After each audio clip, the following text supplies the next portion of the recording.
प्रधानमंत्री मोदी लगातार बहरीन हो, ओमान हो, कतर हो, यूएई हो, सऊदी अरब हो, इनके राष्ट्राध्यक्षों से या यहाँ के क्राउन प्रिंसेस से लगातार बात कर रहे थे। लेकिन अब दरअसल जब संवाद के जरिए शांति स्थापित करने की बात आती है तो भारत कहीं है ही नहीं। देखिए संदीप, अगर ख्याली दुनिया में आप ख्याली पुलाव पकाना चाहते हैं और उस झूठ को आप सच मानना चाहते हैं तो आप उसके लिए पूरी तरीके से स्वतंत्र हैं, और हमारे सारे दर्शक वर्ग भी उसको पूरी तरीके से स्वतंत्र हैं। दरअसल ये पाकिस्तान की तरफ से अब तक की सबसे बड़ी कॉन्स्टिट्यूशनल या डिप्लोमेटिक कू है, एक तरीके से मैं कहूं।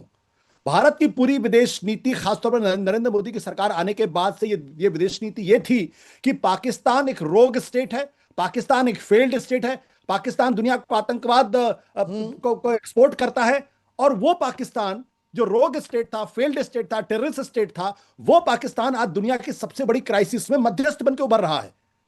उन्होंने इनवाइट नहीं किया है।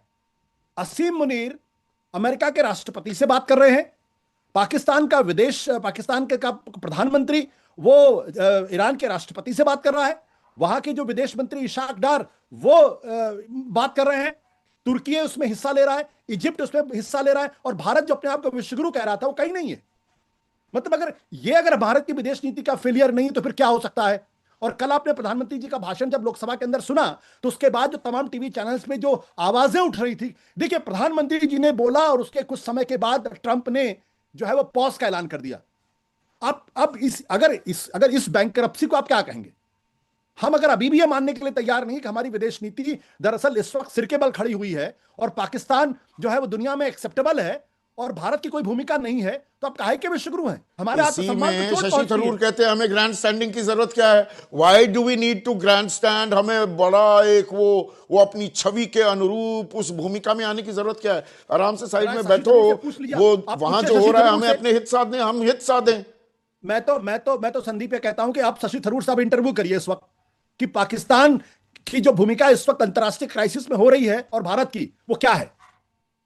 देखिए, हम शशि थरूर क्या कहते हैं इससे कोई मुझे फर्क नहीं पड़ता। आज की तारीख में this is the biggest diplomatic coup जो कोई एक देश कर सकता था। दुनिया की सबसे बड़ी क्राइसिस है इस वक्त। दुनिया ये कह रही कि 73 79 का जो एनर्जी क्राइसिस था उससे बड़ी क्राइसिस ये है। दुनिया का हर देश इससे परेशान है, और अगर इसमें कोई देश आगे बढ़ के अगर मध्यस्थता करा सकता है, युद्ध खत्म करवा सकता है, तो वो उसके बारे में आप क्या कहेंगे? यानी उनकी क्रेडिबिलिटी भारत की क्रेडिबिलिटी से और भी पर यह भूमिका तो भारत की होनी चाहिए थी। भारत की बात को गंभीरता से तो लिया जाता है, इस बात में तो कोई शक नहीं है। और प्रधानमंत्री लगातार संवाद भी कर रहे थे खाड़ी देशों के तमाम राष्ट्राध्यक्षों से। संदीप, मैं आपसे पूछता हूं कहां गंभीरता के साथ, क्या ट्रंप आपकी बातों को गंभीरता के साथ लेते हैं क्या? ट्रंप तो ये कहते हैं कि शहबाज शरीफ और नरेंद्र मोदी दोनों एक जो है तराजू में तौल के कह दिया, they are the great leaders. ये गंभीरता से लेना हुआ। आसिम मुनीर के साथ बैंक के लंच डिनर और ब्रेकफास्ट करते हैं, गंभीरता के साथ लेना हुआ। जिस पाकिस्तान को हम आतंकवादी देश कहते हैं, अमेरिका उससे दोस्ती कर रहा है, ये गंभीरता से लेना हुआ भारत की विदेश नीति को। वो ना काऊ से दोस्ती ना काऊ से बैर। हमें यहां पर अगर समन्वय बिठाना भी है तो दोनों तरफ निंदा भी करने लायक बातें थी तो वो की जानी चाहिए थी। क्या की भूमिका निभानी चाहिए, आखिर हम विश्वगुरु भी हैं। तो भारत इसमें क्यों मध्यस्थ की भूमिका में नहीं आया और पाकिस्तान इसमें मध्यस्थ की भूमिका निभा रहा है, इस पर भी कई लोग सवाल उठा रहे थे। लेकिन कल इसका जवाब मिला सर्वदलीय बैठक में, जब विदेश मंत्री ने सूत्रों के हवाले से यह कहा कि भारत कोई दलाल नहीं है। यानी भारत इसलिए मध्यस्थ नहीं बना क्योंकि भारत कोई दलाल नहीं है। इस युद्ध पर और भारत के इस रुख पर बात करते हैं वरिष्ठ पत्रकार डॉक्टर राकेश पाठक जी से। डॉक्टर साहब, बहुत बहुत स्वागत है दाद स्वतंत्र पर।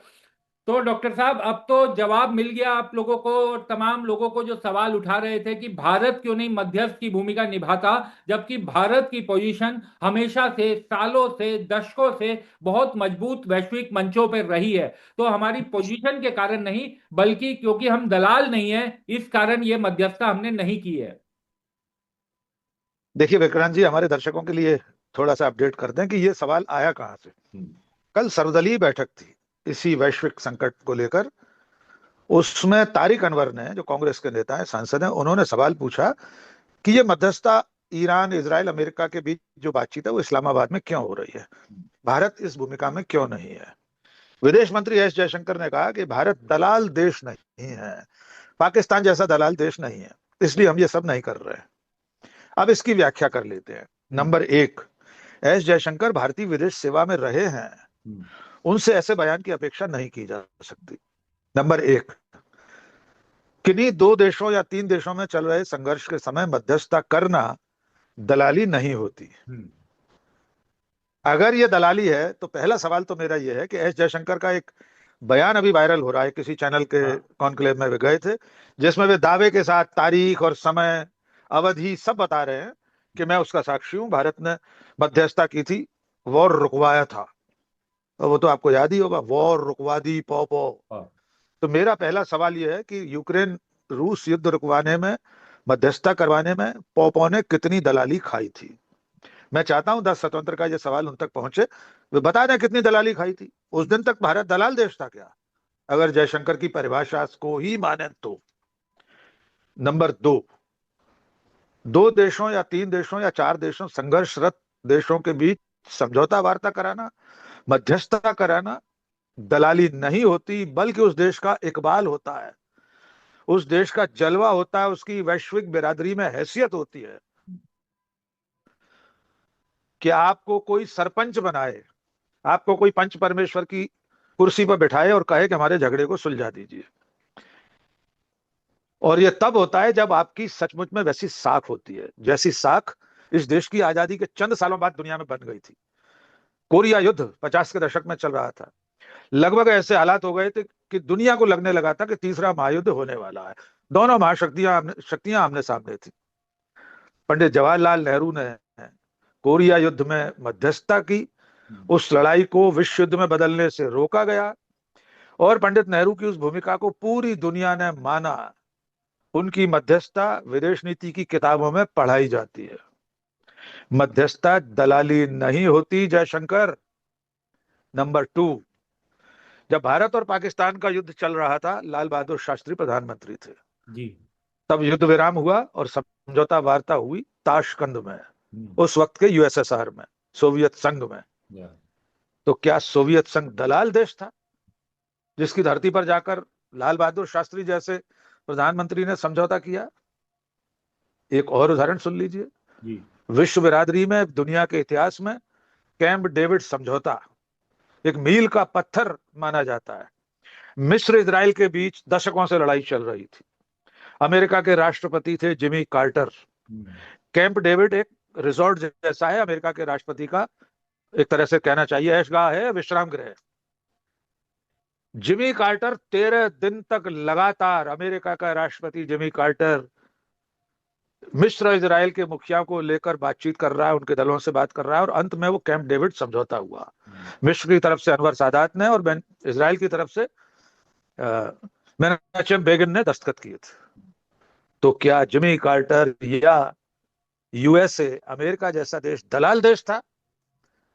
बताइए जयशंकर, अगर आपके विदेश नीति की किताबों में कैंप डेविड समझौते को, ताशकंद समझौते को, कोरिया युद्ध रुकवाने को दलाली कहा जाता हो तो उस किताब का पन्ना बताइए हमें, वरना शर्म से चुल्लू भर पानी में डूब मरिए। क्या आप ये नहीं जानते कि मध्यस्थता करना दलाली नहीं होती? एक और बात विक्रांति जोड़ लीजिए, जिस पाकिस्तान को दलाल देश कह रहे हैं जयशंकर, वो पाकिस्तान तो आज भी हमारा शत्रु राष्ट्र नहीं है।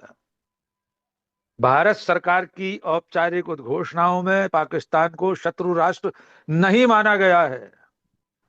और ये कौन सा पाकिस्तान है विक्रांत जी? मैं समझ नहीं पाया इस जयशंकर के बयान से। कहीं ये वही पाकिस्तान तो नहीं है जहां प्रधानमंत्री नरेंद्र मोदी बिना बुलौए के चले गए थे? ये वही पाकिस्तान तो नहीं है जहां नवाज शरीफ की अम्मी को पैरी पौना कर रहे थे हमारे प्रधानमंत्री? ये वही पाकिस्तान तो नहीं है जिसके प्रधानमंत्री को नरेंद्र मोदी के पहले शपथ समारोह में बुलाया गया था, लाल कालीन पर गले लग रहे थे नरेंद्र मोदी? ये वही पाकिस्तान तो नहीं है जहां लाहौर तक बस चलाकर ले गए थे अटल बिहारी वाजपेयी? ये वही पाकिस्तान तो नहीं है जहां मोहम्मद अली जिन्ना की मजार पर इन्हीं जयशंकर की पार्टी के तथा कथित लौह पुरुष मत्था टेकने गए थे? ये वही पाकिस्तान तो नहीं है जिसके राष्ट्रपति जनरल परवेज मुशर्रफ को आगरा में शिखर वार्ता के लिए अटल बिहारी वाजपेयी और आडवाणी ने बुलाया था? तो ये कौन सा पाकिस्तान है जिसे आज अचानक दलाल देश का दर्जा दे दिया गया? और अगर दलाल देश है तो आज भी उसके साथ कारोबार क्यों कर रहा है भारत? राष्ट्रीय सुरक्षा सलाहकार के सुपुत्र उनकी कंपनी आज भी पाकिस्तान के साथ धंधा कर रही है। लानत है ऐसे दलाल देश पर, हमें उससे हर तरह के रिश्ते तोड़ लेना चाहिए था।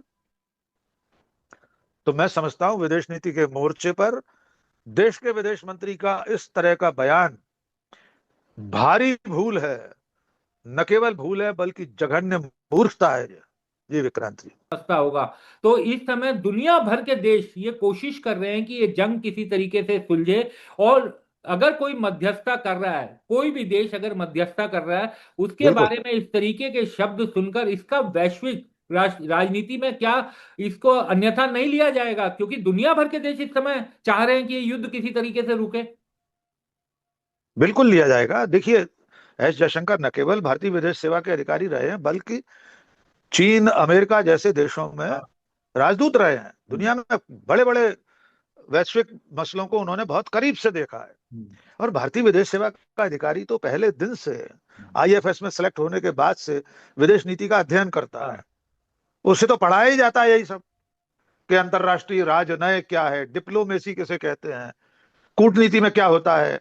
कूटनीति में कुछ कहा जाता है, कुछ अनकहा रखा जाता है, जितना कहा जाता है उससे ज्यादा अनकहा छोड़ दिया जाता है। ये सब कूटनीति कहलाती है। लेकिन हमारे विदेश मंत्री इस वैश्विक संकट के सुलझने की दिशा में अगर कोई कदम आगे बढ़ रहा है और ऐसा बयान वे दे रहे हैं, तो न केवल ये उनकी खीज बता रहा है बल्कि वो ये भी बता रहा है कि ये मौका हमारे हाथ में नहीं आया, अंगूर खट्टे हैं। अच्छा, आप कल्पना करके बताइए विक्रांत जी, अगर यही समझौता वार्ता, यही मध्यस्थता दिल्ली में हो रही होती, नरेंद्र मोदी पहल कर रहे होते, जेडी वेंस आज या कल दिल्ली आने वाला होता, ईरान की तरफ से कोई आ रहा होता, कालीबाफ या कोई भी, इजराइल की तरफ से विदेश मंत्री आ रहा होता, तो यही एस जयशंकर ऐसे ही किसी मंच पर बैठकर खड़े होकर भरतनाट्यम कर रहे होते, किच्चीपुड़ी डांस कर रहे होते। देखिए हमारे प्रधानमंत्री का जलवा, देखिए भारत की मध्यस्थता में ईरान संकट, पश्चिम एशिया संकट हल हो रहा है।